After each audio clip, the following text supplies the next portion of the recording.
Hi everybody, I'm out here picking blueberries. How you doing? It's Kathy, and I just want to show you how I work with the berry bushes and stuff.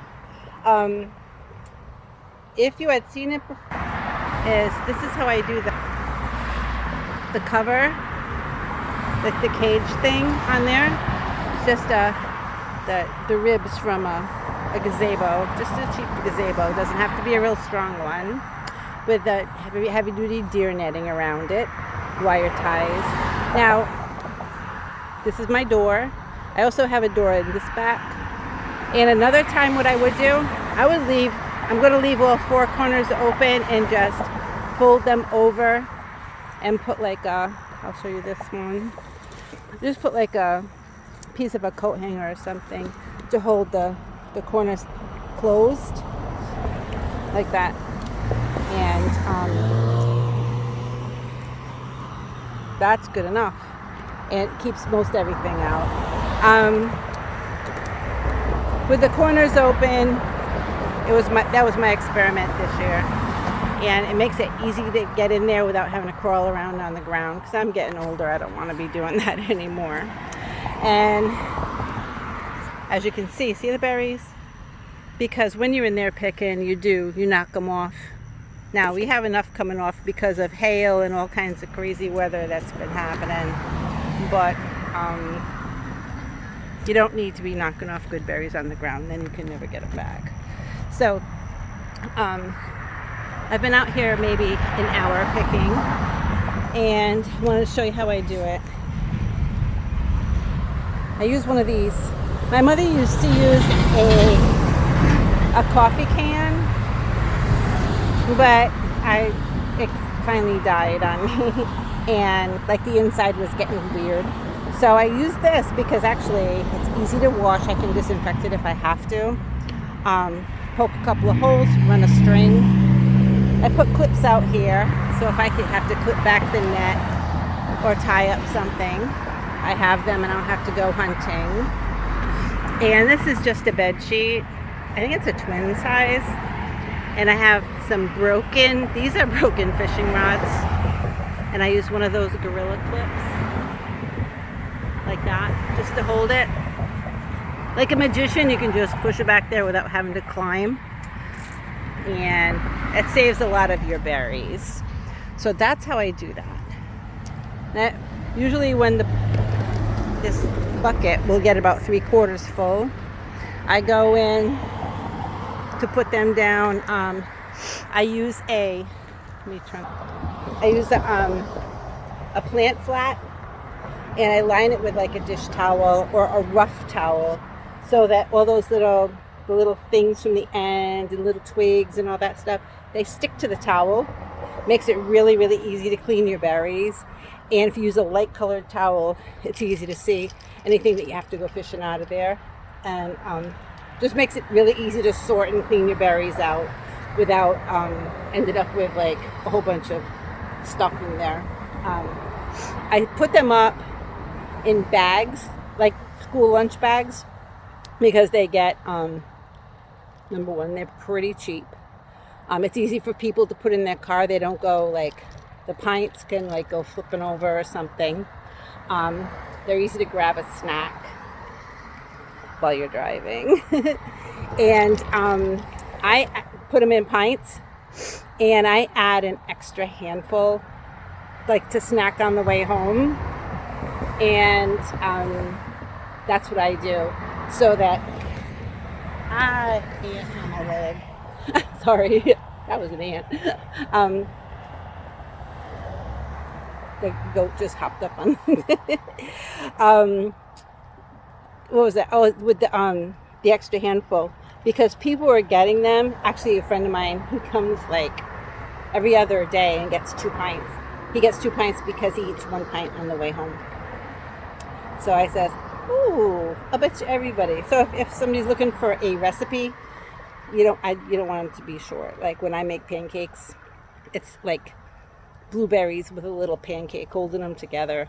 This, when people make blueberry pancakes and they sprinkle like 5 blueberries on top, that's not a blueberry pancake. That's just like a color. It's just a color is sitting on top of your pancakes. That's it. And then, how do you make blueberry syrup? So if you take a pint and you sprinkle a few so that you have enough to make your syrup, that's crazy. So I think you have to have plenty. If you're going to do it, you may as well do it right. So, and this year they're really good. They're sweet. It was a real wet spring.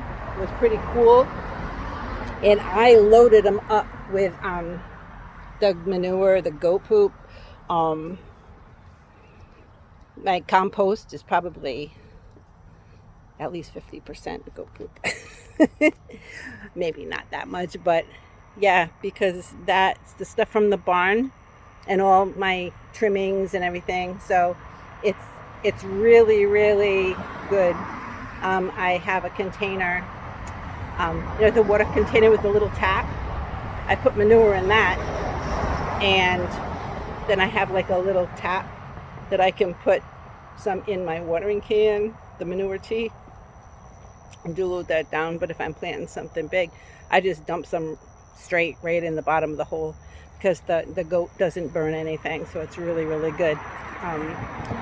Once in a while I have some chicken stuff in there, and I make sure that I don't use that until the next year. So, but everything else is pretty straightforward. The clover is doing quite well.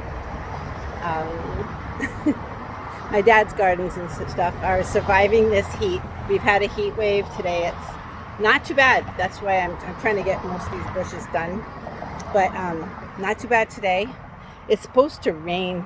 It's sprinkled on and off. I generally don't pick when it's raining because you stick to everything and a lot of stuff gets wasted. So I'd rather wait until it's dried off a little bit. So that goes for just pretty much anything. I don't like to pick anything when it's wet. Personal preference. Some people do. I don't.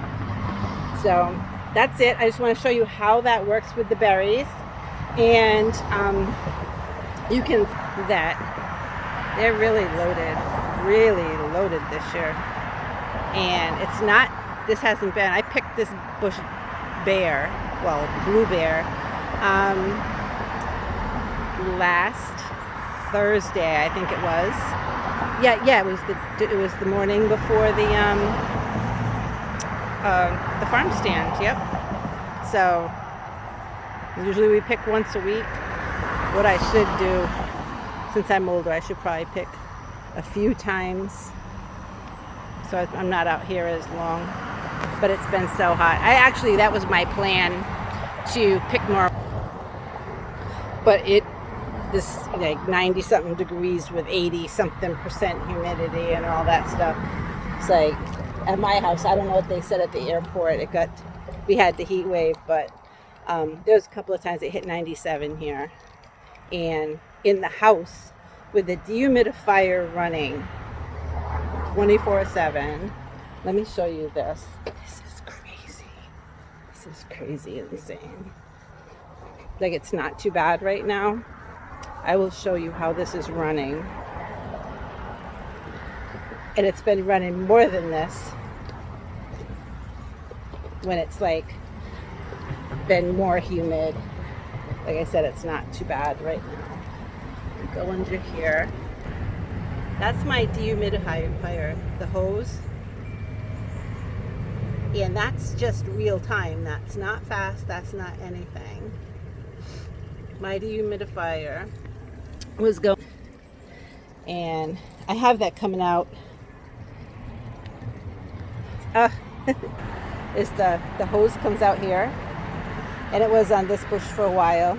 Then I put like a tube, so it's watering that one because there's a shade thing, and if it rains, they don't get rained as much. And that one, it actually runs down to the cypress vine. And then later on, I'll just put it out to anything else that looks like it needs it.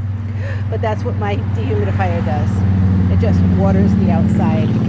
So that kind of, there's another idea for you. All I used was add some tubing from my mom's old nebulizer. So nebulizer tubing worked pretty good. So that's it for the blueberries. And I'm going to get back to work before it decides to do something. I hope everybody's having a good day. My tomatoes. They're not getting ripe. It's too hot. But that's all right. They taste pretty good for not being ripe. They're going to be very good. That's something I did learn, is that if it gets above 90 degrees, tomatoes don't want to ripen. Just another one of those little food for thought things. So that's it for today. And I will talk to you soon. I hope everybody is healthy and safe. And your family is doing well. Thanks for stopping by. And I'll talk to you soon. Take care. Bye-bye.